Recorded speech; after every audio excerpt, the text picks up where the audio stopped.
University, I'm a PhD student working with Natalia Gomez, and today I'll talk to you about my work that I've been doing with my co-authors listed here, Natalia Gomez, David Fuller, and Rob DeCanto. So starting with the motivation, the first right-hand side plot shows the global mean sea level relative to the present day under different melting scenarios in the future. But because we have no complete knowledge of ice sheet dynamics, we have very uncertain, highly uncertain future sea level projection. And in this regard, we want to go and look at the past ice sheet behaviors and associated sea level changes, because we have long enough records from sea level data and ice sheet extent. And my work focuses on modeling the northern hemispheric ice sheet over the last glacial cycle, especially focusing on the interactions between the ice sheets, sea level, and the solid Earth. So Physics 101 on these interactions. First, when ice sheet evolves, the solid Earth underneath deforms, changing the ice sheet surface elevation and slope, and that in turn affects the temperature and precipitation field and feeds back onto the ice sheet surface mass balance. Evolution in ice sheet also affects the sea surface height. First, through ice loading, mass exchange between ice sheet and water, ocean water, and also by perturbing the gravitational field in globally non-uniform way. And since there is loading distribution, redistribution, the solid Earth also deforms, and that in turn perturbs the gravitational field, changing the sea surface height. And we know that over a long-term time scale, sea surface height lies on gravitational equipotential surface. So when we have gravitational field change in globally non-uniform way, then that will also affect in sea surface sea level. So combined effect of sea surface height change and the solid Earth deformation changes global sea level in globally non-uniform way, and that in turn feeds back onto ice sheets that terminates through marine setting through sea level feedback. So for example, as Pipa has touched this down a little bit in the morning session, we have a ice sheet terminating through the grounding line to the ocean, and we are melting the ice sheet from the solid Earth solid line to the dashed line, and as we move the ice sheet across the grounding line, there is an uplift in the solid Earth, and then also sea surface height drop due to the weakened gravity field between ice and ocean. So that causes sea level to fall in the region, and that feeds back into the ice sheet, stabilizing or stopping the retreat. So how is this? So there are interactions through deformational effects indicated in these red fonts, and gravitational effects indicated in this blue fonts. So how is this physics captured in modeling?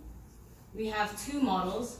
The first one is a hybrid dynamic ice sheet shelf model by Bullard and DeCanto 2012. And we have a global glacial isostatic adjustment model, which computes gravitationally consistent sea level change and viscoelastic deformation of the Earth associated with loading changes. And we couple these two models as described in Gomez et al. 2013. How this coupling works is, first, the dynamic ice sheet model computes the evolution of ice sheet, provides the GIA model a global coverage of ice sheet thickness, and the GIA model takes this ice sheet history and prescribe 1D Earth profile to compute the viscoelastic Earth deformation and gravitational field change. And the GIA model output is provided to the ice sheet model, and this exchange of information continues throughout the whole simulation for every coupling time step. I just want to make a note here that I've also extended this coupled modeling to be able to run through multiple glacial cycles if you want to. But in this particular project, we didn't have to. So use that algorithm. So we just applied this model to the northern hemisphere over the last glacial cycle. And I've run 3 different simulations to separate the effects of gravitational and deformational to see what kind of physics dominates in which time periods and what setting. So first simulation is includes deformational and gravitational effects both. And the second simulation ignores the gravitational effects, so it only takes into account the deformational effects. And then the third simulation only takes into account the gravitational effects, meaning that there is no deformation on the Earth. So these are the results. The left-hand side plot shows the ice volume throughout the last glacial cycle, from past towards the present. The black line shows the ice volume simulated on the rigid Earth, ignoring the deformation. And the red line shows the deformational effects only. And the blue line is a simulation that takes both deformational and gravitational effects into account. And we can see that across the three all simulations, there are multiple build-up and retreat phases over the last glacial cycle. When we look at each contribution from each ice sheet over the Northern Hemisphere, from North America and Eurasian ice sheet and Greenland ice sheet, taken from the blue curve, where the full effects are incorporated, we can see that the North American ice sheet, which is represented in the solid black line, has the most amount of global mean sea level equivalent in its volume. And the dashed dotted line shows the contribution from the Eurasian ice sheet complex, and then the dotted line shows the contribution from the Greenland ice sheet. So when I take this rate of the change of this plot, we can see that the Eurasian ice sheet melt, shown in the dashed line, dominates sea level signals during the glacial phases numbered 1 and 3. So this here.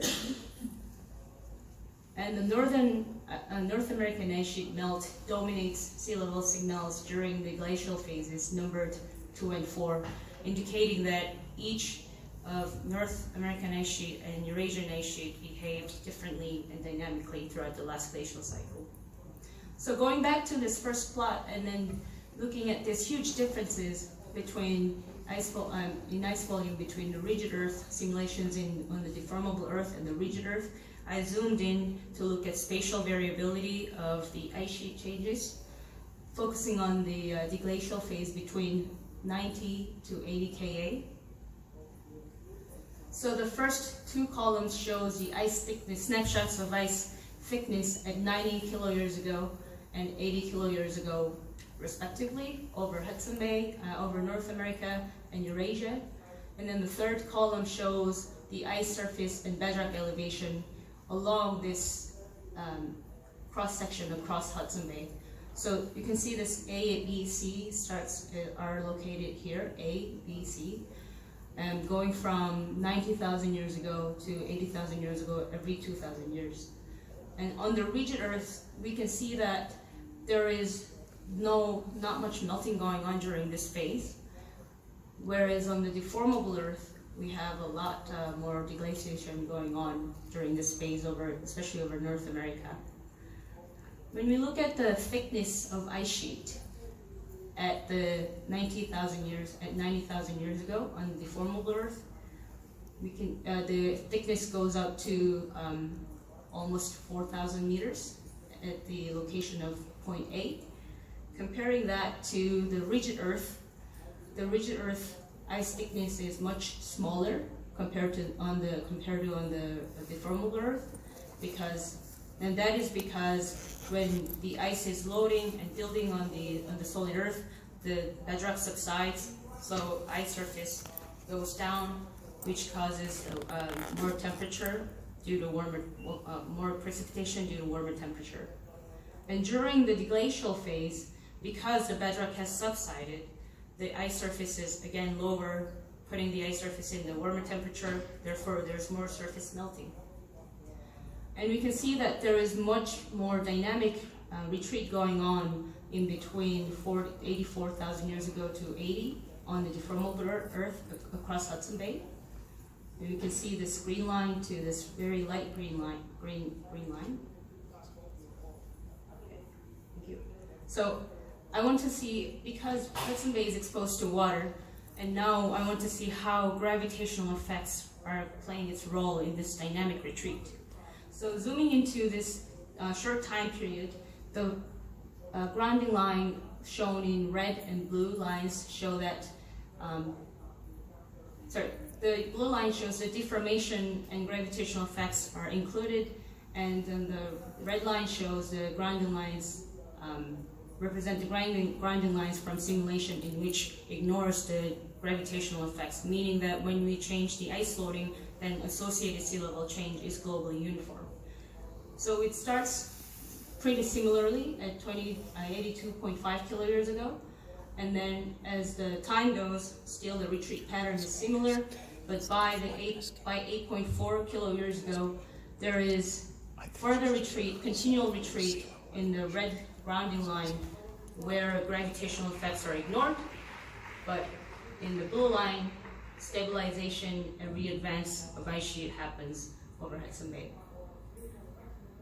So that's explained by physics again. When there is gravitational effects incorporated, there is stronger fall in sea level or water depth, therefore there is less ice flux across the grounding line. And my last figure shows the gravitational effects over Barents and Kara Sea during the last deglacial period.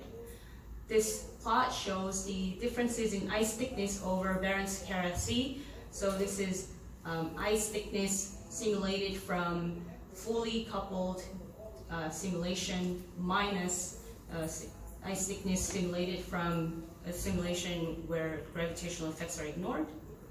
And the yellow region shows where ice thickness is much greater when gravitational effects are incorporated. And you can see that the grounding line pattern, retreat pattern, is similar through the 14 to 13,000 years ago, but at 13,000 years ago, the ice thickness is starting to get much thicker when gravitational effects are incorporated, and through time, by 12,000 years ago, the grounding line has retreated by 300 kilometers, even more, when gravitational effects are ignored, and by 11,000 years, the ice sheet has gone and retreated completely. So, in summary, what we've done is we've coupled the dynamic ice sheet model and sea level Earth model, or we also call it GI model, and we apply it to the Northern Hemisphere over the last glacial cycle. Both North American ice sheets and Eurasian ice sheets were dynamic, and during the last glacial cycle, they responded differently in the glacial phases. Deformational effects feed back positively into ice volume change, meaning that it enhances retreats during the glacial phases and enhanced buildups during glacial phases. And lastly, gravitational effects stabilize marine-based ice sheets over a short time scale during deglacial phases. Thank you very much. Great, thanks. We've got time for a question. Yeah, Nanda. Can you clarify a bit what you mean by gravitational effect? Because I thought that the deformation was a result of the Earth gravitation on the ice sheet. So you have the weight of the ice sheet pushing down the Earth. That's why you have deformation. So how can you have deformation without gravitation? Oh, so in this particular scenario, we're talking about ice and ocean gravitational attraction. So when ice sheet is present, then because it is a mass, external surface loading mass, so it attracts ocean water around it. But when ice sheet melts, then that mass is not present anymore, so the local gravitational field goes down, and that's what I mean by the gravitational effects. Okay, so it's the potential of the load itself that you're not including in that case. Potential of the loading itself. Yeah, the gravitational potential of the water loading, ice plus ocean, that you're not including when you say that you're not including gravitational effect. No? Okay.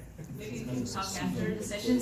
There's also a gravitational effect of the land rising. Yes. So is that included in The non-gravitational one? No, not. It is included. So when I ignore the gravitational effects, then the entire gravitational perturbation is globally uniform.